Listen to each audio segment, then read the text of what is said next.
আসসালামু আলাইকুম। পঞ্চম শ্রেণীর সুপ্রিয় শিক্ষার্থীবৃন্দ, আশা করছি তোমরা সকলেই ভালো আছো। আজকের পাঠে থাকছে তোমাদের নতুন প্রাথমিক গণিত বইয়ের ৫১ পৃষ্ঠায় ৪র্থ অধ্যায়ের সাধারণ ভগ্নাংশ এর সমতুল ভগ্নাংশ কিভাবে তৈরি করতে হয় সেটা নিয়ে আলোচনা। তাহলে চলো শুরু করা যাক। তোমরা এখানে একটি মূল প্রশ্ন দেখতে পাচ্ছ। এখানে বলা আছে ৩ এর ১ এর সমতুল ভগ্নাংশ কিভাবে তৈরি করা যায়। ৩ এর ১ এর সমতুল ভগ্নাংশ কিভাবে তৈরি করেছে এখানে দেখিয়ে দিয়েছে। আমরা এখানে একটু লক্ষ্য করি রাফি কি বলছে। রাফি বলছে কোনো ভগ্নাংশের হর এবং লবকে একই সংখ্যা দ্বারা গুণ করলে ওই ভগ্নাংশের সমতুল ভগ্নাংশ পাওয়া যায়। অর্থাৎ একটি ভগ্নাংশ দেখতে পাচ্ছি ৩ এর ১ ভাগ, অর্থাৎ ৩ এর ১ এর লব হচ্ছে ১, হর হচ্ছে ৩। আমরা এই লবকে এবং হরকে যদি একই সংখ্যা, অর্থাৎ উপরে যদি ২ দিয়ে গুণ করি, নিচেও ২ দিয়ে গুণ করতে হবে। উপরে যদি ৩ দিয়ে গুণ করি, নিচেও ৩ দিয়ে গুণ করতে হবে। এভাবে আমরা গুণ করলে যে ভগ্নাংশ পাই সেটি হচ্ছে সমতুল ভগ্নাংশ। আমরা এখানে গুণ করে সমতুল ভগ্নাংশ কিভাবে পাওয়া যায় সেটা কিন্তু দেখলাম। এরপর আমরা নিচের দিকে একটু লক্ষ্য করি। দেখো, এখানে তুলি বলছে কোনো ভগ্নাংশের হর এবং লবকে একই সংখ্যা দ্বারা ভাগ করেও ওই ভগ্নাংশের সমতুল ভগ্নাংশ পাওয়া যায়। এখানে কিন্তু ভাগ করেও সমতুল ভগ্নাংশ পাওয়া যায়। অর্থাৎ লবকে যদি আমরা একই সংখ্যা দিয়ে ভাগ করি, হরকেও যদি আমরা ওই একই সংখ্যা দিয়ে ভাগ করি, তাহলে কিন্তু আমরা সমতুল ভগ্নাংশ পাবো। এভাবে আমরা ২ দিয়ে ভাগ করতে পারি, ৩ দিয়েও ভাগ করতে পারি, লবকেও ভাগ করব, হরকেও ভাগ করব। এভাবে আমরা সমতুল ভগ্নাংশ তৈরি করতে পারবো। একের অধিক সমতুল ভগ্নাংশ কিভাবে নির্ণয় করা যায় সেটা কিন্তু এখানে দিয়ে দিয়েছে। গুণের মাধ্যমে কিভাবে সমতুল ভগ্নাংশ তৈরি করা আছে সেটা আমরা একটু লক্ষ্য করি। দেখো, এখানে আছে ৩ এর ১, এটা একটি ভগ্নাংশ। এখানে একের অধিক সমতুল ভগ্নাংশ কিভাবে তৈরি করা যায় সেটা কিন্তু এখানে দেখিয়ে দিয়েছে। এখানে ৩ এর ১ হচ্ছে ভগ্নাংশ। এই ভগ্নাংশকে প্রথমে ২ দিয়ে গুণ করেছে। এরপর কত দিয়ে গুণ করেছে আমরা সেটা দেখব। প্রথমে কিন্তু ২ দিয়ে করে দেখানো আছে। ২ এর সাথে লবের গুণ করে ২ হলো। আর ২ এর সাথে হরের গুণ করে ৩ দুগুণে ৬ হলো। এরপর আমরা যদি একাধিক সমতুল ভগ্নাংশ নির্ণয় করতে চাই, তাহলে কি করতে হবে? গুণের ক্ষেত্রে ধারাবাহিকভাবে যেতে হবে। যেমন ২ দিয়ে গুণ করেছি, এরপর ৩ দিয়ে গুণ করব, এরপর ৪ দিয়ে গুণ করব, এরপর ৫ দিয়ে গুণ করব। এভাবে আমরা একাধিক সমতুল ভগ্নাংশ যখন আমরা নির্ণয় করব, তখন কিন্তু আমাদেরকে এভাবে ধারাবাহিক সংখ্যা দিয়েই নির্ণয় করতে হবে। এখানে আমরা ২ দিয়ে যেহেতু সমতুল ভগ্নাংশ একটা বের করেছি, তাহলে আমরা এখন ৩ দিয়ে সমতুল ভগ্নাংশ বের করব। তাহলে আমরা এখানে ৩ সংখ্যাটি লিখে ফেলি। ৩ দিয়ে কাকে গুণ করব? যে ভগ্নাংশটা দেওয়া ছিল, যে ভগ্নাংশ থেকেই সমতুল ভগ্নাংশ নির্ণয় করতে হবে, তার মাধ্যমেই কিন্তু আমাদেরকে গুণ করতে হবে। এখানে লক্ষ্য করো ৩ এর ১ একটি ভগ্নাংশ। এর লব হচ্ছে ১। ১ কে ৩ দিয়ে গুণ করলে ৩ ১ কে ৩ হবে। এরপর কি করতে হবে? হরকেও ৩ দিয়ে গুণ করতে হবে। ৩ আর ৩ এ গুণ করলে কত হয়? ৯ হয়। এই তো এখানে ৯ সংখ্যাটি লেখা আছে। তাহলে ভগ্নাংশটি হলো ৯ এর ৩। এরপর লক্ষ্য করো আরো যদি আমরা সমতুল ভগ্নাংশ নির্ণয় করতে চাই, তাহলে ৩ এর পরে কি করতে হবে? ৪ সংখ্যাটি দিয়ে গুণ করতে হবে। এখানে আমরা ৪ লিখে দিলাম। তাহলে লবকে আমরা ৪ দিয়ে গুণ করলে কত হবে? ৪ ১ কে ৪। এই তো ৪ হলো। এখন আমরা হরকে ৪ দিয়ে গুণ করব। তাহলে ৩ ৪ এ ১২। দেখো এখানে ১২ হয়েছে। তাহলে কিন্তু আমরা একাধিক সমতুল ভগ্নাংশ নির্ণয় করে ফেললাম। আমরা একটু নিচের দিকে লক্ষ্য করি। তোমরা এখানে ১ নাম্বারে একটি অনুশীলন দেখতে পাচ্ছ। এখানে বলা আছে ৮ এর ৩ এর ৮ এর ৩ ভাগ এর ৪ টি সমতুল ভগ্নাংশ লিখি। ৮ এর ৩ এর ৪ টি সমতুল ভগ্নাংশ আমরা তৈরি করে ফেলি। দেখো ৮ এর ৩ আমরা ভগ্নাংশটি এখানে লিখে নিব। ৮ এর ৩। ঠিক আছে? ৮ এর ৩ যখন আমরা ৮ এর ৩ এর লব হচ্ছে ৩ আর হর হচ্ছে ৮। এখানে আমরা সমান চিহ্ন দিয়ে নিব। যেহেতু সমতুল ভগ্নাংশ তৈরি করছি। এখন লক্ষ্য করো আমরা ৮ এর ৩ কে কি দিয়ে গুণ করব? লবকেও আমরা ২ দিয়ে গুণ করব, হরকেও আমরা ২ দিয়ে গুণ করব। তাহলে ৩ দুগুণে কত হয়? ৩ দুগুণে ৬ হয়। এরপর ৮ দুগুণে কত হবে? ১৬ হবে। আমরা কিন্তু একটি সমতল ভগ্নাংশ তৈরি করে ফেললাম। এরপর আরেকটি তৈরি করে ফেলি। যেহেতু আমরা ২ দিয়ে গুণ করেছিলাম, এখন আমরা ৩ দিয়ে গুণ করব। ৩ এর সাথে লবের গুণ করলে কত হবে? ৩ ৩ এ ৯ হবে। আমরা এখানে ৯ সংখ্যাটি লিখে ফেললাম। এরপর আমরা ৩ দিয়ে ৮ এর সাথে গুণ করব। ৩ ৮ ২৪ হবে। এরপর তোমরা একটু লক্ষ্য করো। দেখো, আমরা ২ দিয়েও গুণ করলাম, ৩ দিয়েও গুণ করলাম। এরপর আমরা ৪ দিয়ে গুণ করব। ৪ দিয়ে এই ৮ এর ৩ এর লবের সাথে গুণ করব। তাহলে কত হবে? ৩ ৪ এ ১২ হবে। ১২ হবে। এরপর আমরা ৪ দিয়ে ৮ এর সাথে গুণ করব। ৪ ৮ কত হবে? ৩২ হবে। আমরা ৩২ সংখ্যাটি লিখে ফেললাম। এরপর আমরা কি করব? যেহেতু ৪ দিয়ে গুণ করেছে, এখন ৫ দিয়ে গুণ করব।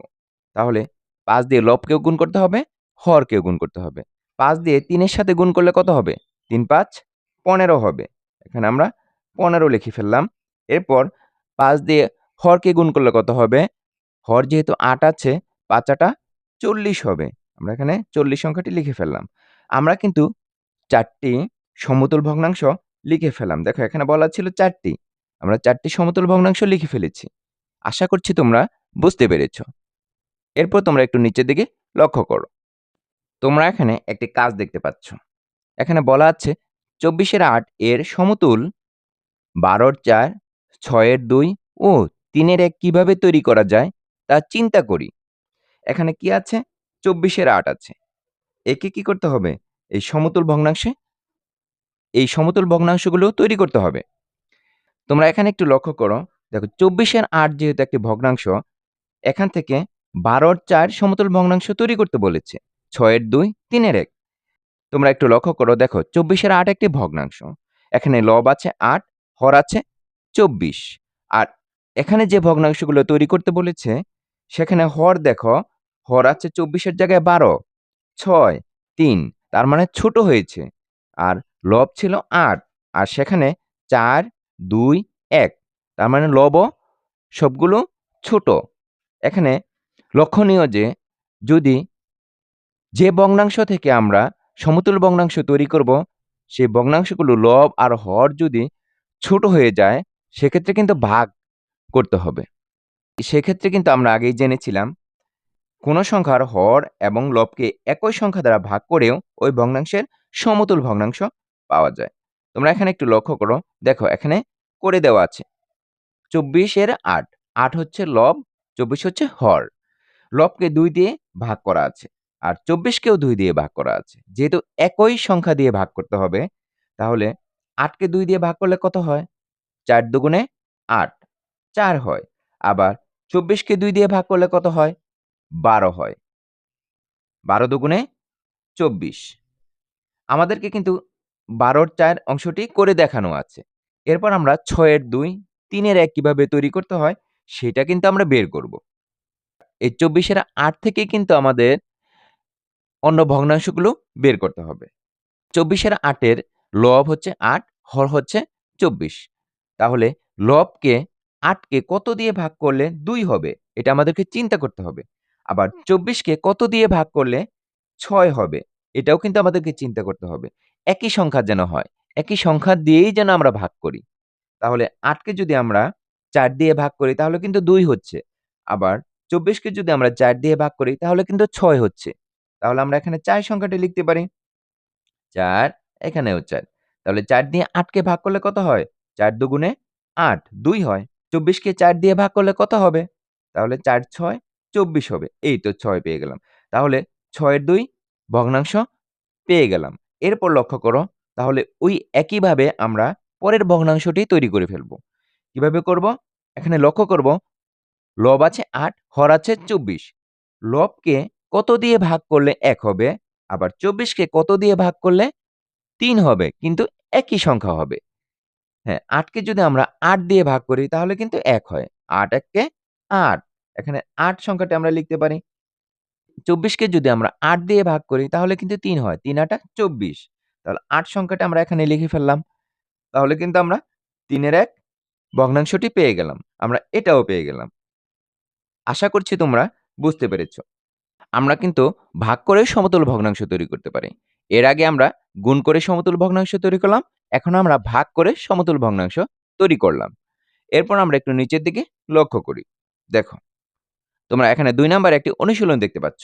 বলা আছে খালি ঘরের সংখ্যাগুলো নির্ণয় করি। ১ নাম্বারে আছে ৭ এর ৩ সমান লব আছে ৯ আর হর আছে খালি ঘর। তাহলে আমরা এটা কিভাবে তৈরি করব?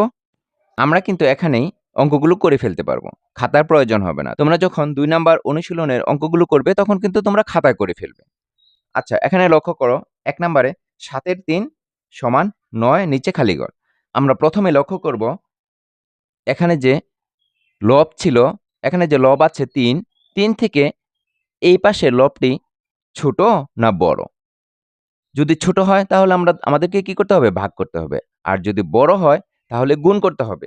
দেখো ৩ এর সাথে কত গুণ করলে ৯ হয় সেটা আমাদেরকে প্রথমেই চিন্তা করতে হবে। ৩ এর সাথে ৩ গুণ করলে কিন্তু ৯ হয়। দেখো ৩ ৩ এ ৯, আমরা কিন্তু ৯ পেয়ে গেলাম।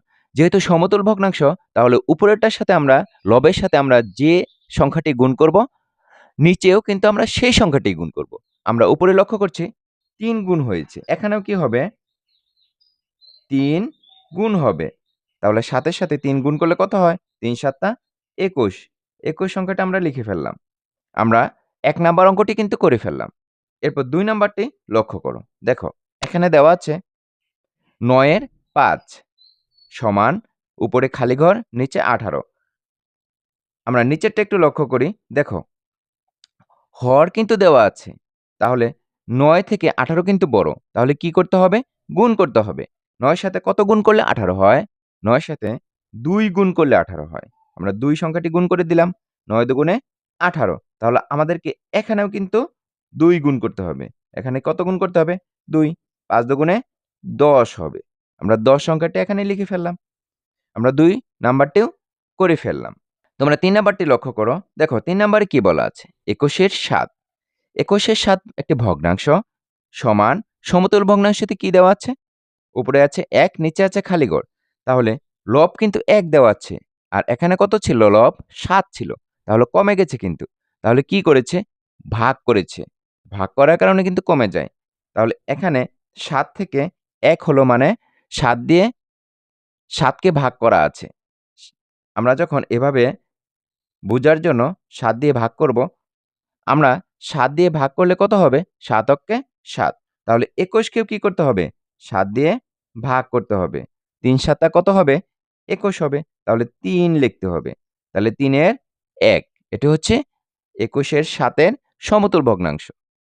এরপরেরটা লক্ষ্য করো ৩৬ এর ৯। আচ্ছা, এখানে কত দেওয়া আছে? উপরে আছে খালি ঘর, নিচে আছে ১২। তোমরা এখানে হর লক্ষ্য করো। দেখো ৩৬ থেকে ১২ হয়ে গেছে। তাহলে এখানে কমে গেছে। তাহলে কি করতে হবে? এখানে ভাগ করতে হবে। কত দিয়ে ভাগ করতে হবে? সেটা আমাদেরকে চিন্তা করে নিতে হবে। তাহলে আমরা যদি ৩ দিয়ে ভাগ করি ৩৬ কে, তাহলে কত হয়? ৩ ১২ ৩৬। তাহলে আমরা এখানে ৩ দিয়ে ভাগ করে ৩৬ থেকে ১২ পেলাম। তাহলে উপরেও আমাদেরকে কি করতে হবে? ৩ দিয়ে ভাগ করতে হবে। ৩ দিয়ে ৯ কে ভাগ করলে কত হবে? ৩ হবে। ৩ ৩ এ ৯। আমরা কিন্তু ৪ টি ভগ্নাংশেরই সমতুল ভগ্নাংশ নির্ণয় করে ফেললাম। আশা করছি তোমরা বুঝতে পেরেছ। এরই মধ্য দিয়ে আমরা এ পাঠের শেষ প্রান্তে এসে পৌঁছে গেছি। ভিডিওটি সম্পূর্ণ দেখার জন্য তোমাদেরকে অসংখ্য ধন্যবাদ। পরবর্তী ভিডিও দেখার আমন্ত্রণ জানিয়ে আজকের মতো এখানেই শেষ করছি। আল্লাহ হাফেজ।